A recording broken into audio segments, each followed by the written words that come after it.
परमात्मा से अलग नहीं है मनुष्य। वह तो रूप आने पर, गुणवान होने पर, बुद्धिमान होने पर परमात्मा से भिन्न हो जाता है। जब उसके अंदर काम, क्रोध, लोभ, मोह आदि बढ़ जाता है तो परमात्मा से भिन्न हो जाता है, परमात्मा से अलग नहीं है।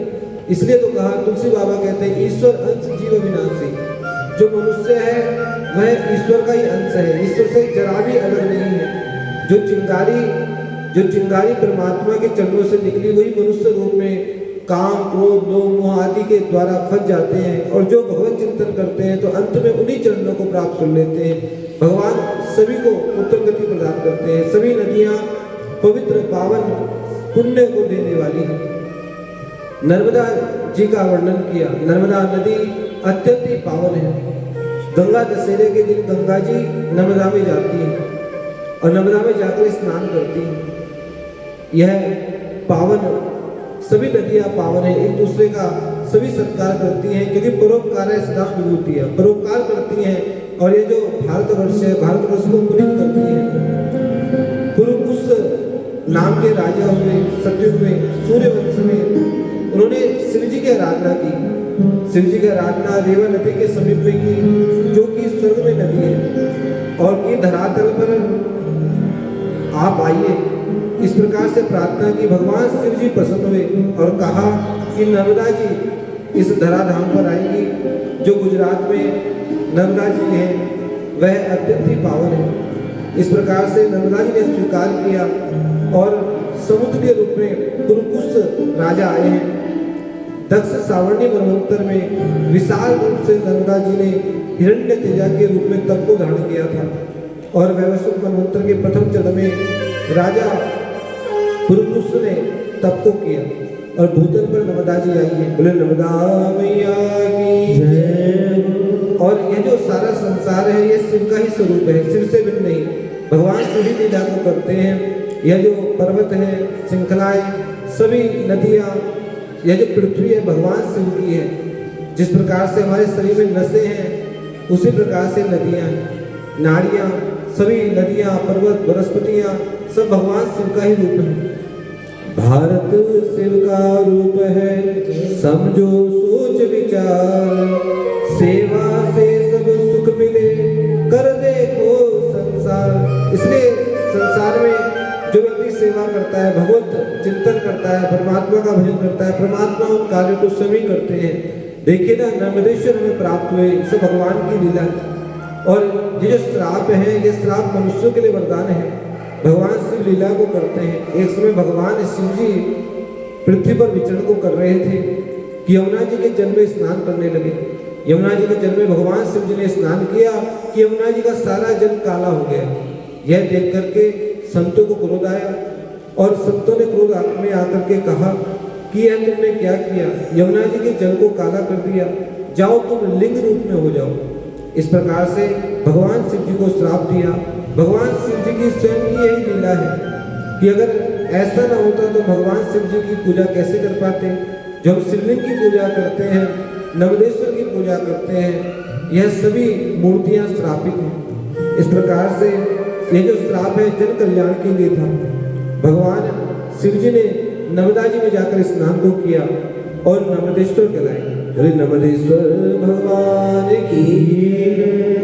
नर्मदा नदी में नर्मदेश्वर पाए जाते हैं। जो कोई नर्मदा जाते हैं तो वहाँ पर जो पत्थर है वह पत्थर, एक एक जो पत्थर है वह शंकर है। इस प्रकार से भगवान शिव जी नर्मदेश्वर के रूप में कहलाए हैं और शिवलिंग का पूजन किया जाता है। शिव जी साक्षात ज्योतिर्मय है। ये जो सारा संसार है यह शिव जी का ही स्वरूप है।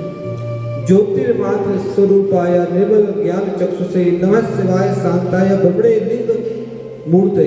इसलिए जो शिवलिंग है अत्यंत ही पुण्य को देने वाला है, पापों को हरने वाला है। जो नमः शिवाय महामंत्र है, पंचाक्षर है, ये ब्रह्म स्वरूप है, पर ब्रह्म स्वरूप है।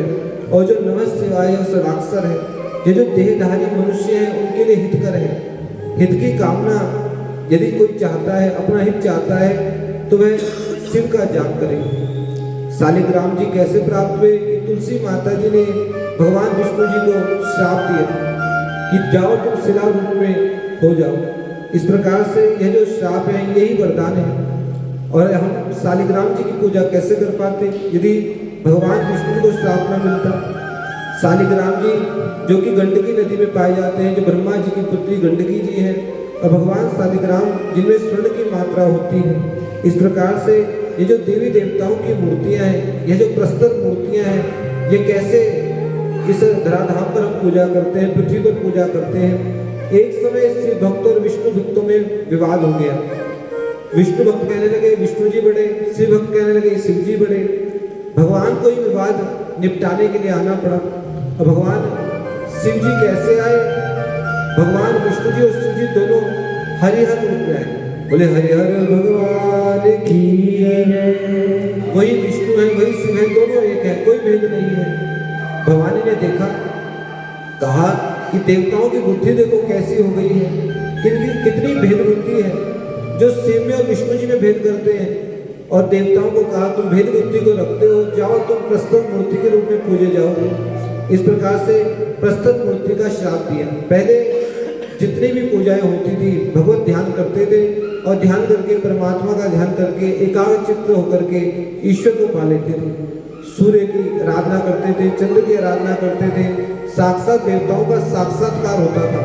परंतु अब मूर्ति रूप में देवताओं की पूजा होती है। ये जो प्रस्तुत मूर्ति का जो श्राप है, माँ भवानी ने ही दिया है।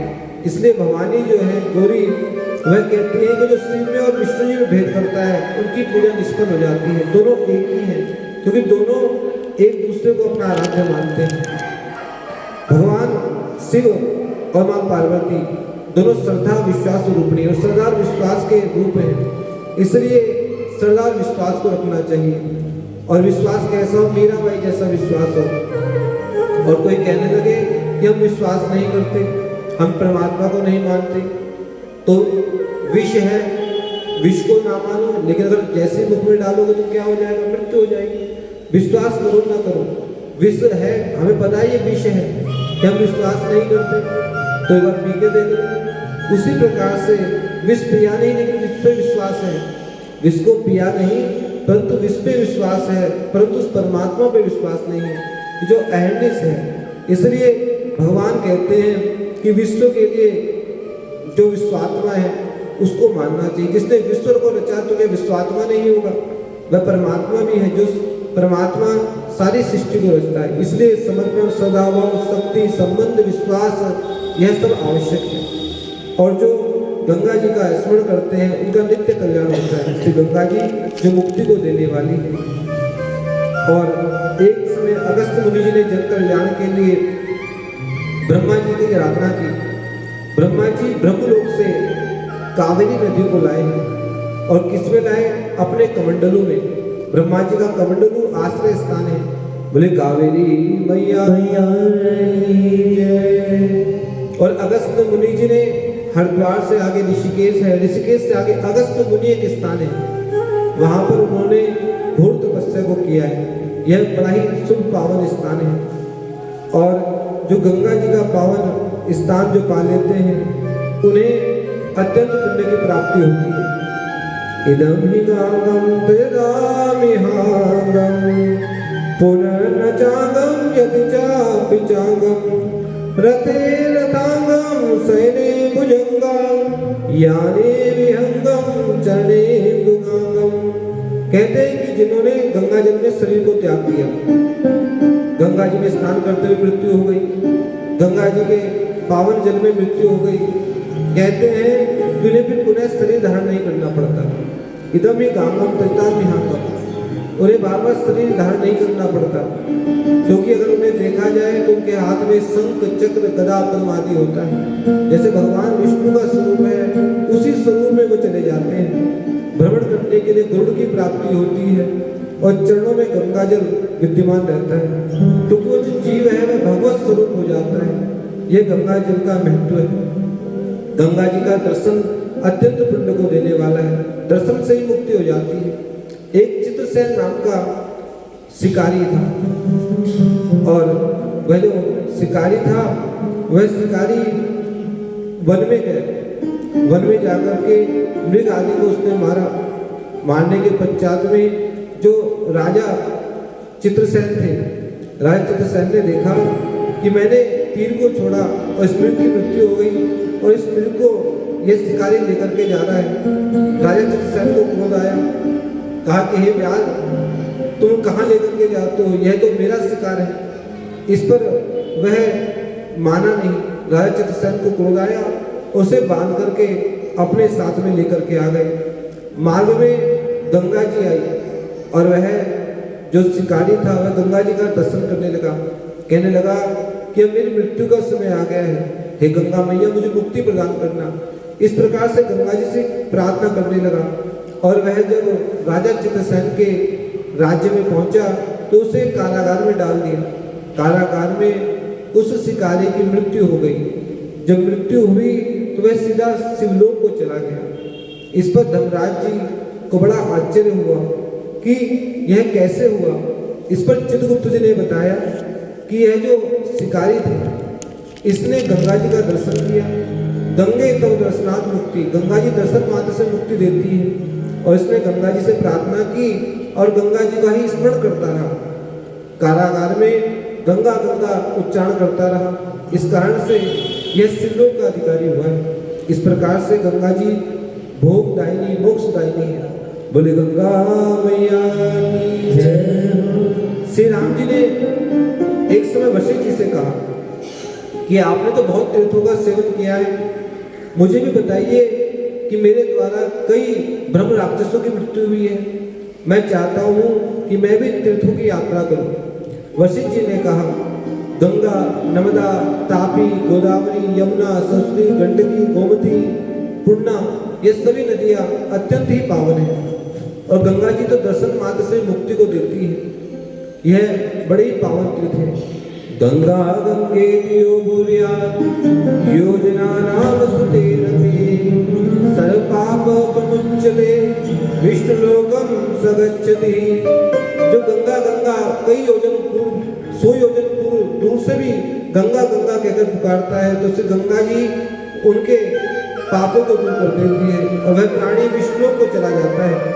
इस प्रकार से यह जो पावन नदियां हैं सभी पुण्य को देने वाली है। गंडकी और चरमवती, कुरुक्षेत्र, प्रयाग, क्षिप्रा, द्वारका, काशी, रामेश्वर, कामेश्वर, हरिक्षेत्र, स्वर्णा नदी, सभी जो तीर्थ हैं इन तीर्थों की मैंने सेवा की।